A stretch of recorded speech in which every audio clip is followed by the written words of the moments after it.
One of the ways people can siphon your energy and, you know, keep you attached to them is by having you repeat yourself, by having you explain yourself and let them know what your boundaries are, even though the whole time they're already aware of what it is that you have a problem with, and they're provoking you intentionally. So by you addressing the situation, they've now gotten you rattled and hooked on something that you can completely avoid even discussing, and you just walk away totally and say, you know what?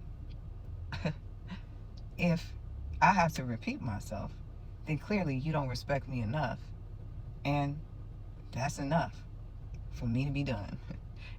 I feel like a lot of times people enjoy that back and forth, especially if they've dealt with a lot of trauma, especially if they have not healed, especially if they're the type of person that doesn't like to take accountability. They're right at home having you go back and forth with them. They're right at home having you debate with them. And by you explaining yourself, you're giving them room to debate with you versus just saying, you know what, I'm going to cut you off altogether.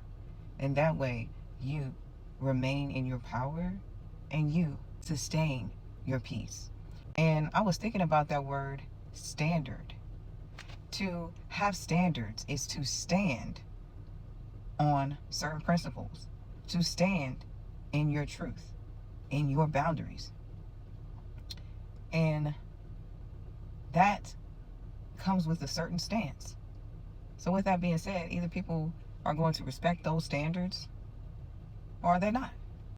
And I feel like when it comes to maintaining peace, sometimes you just got to move around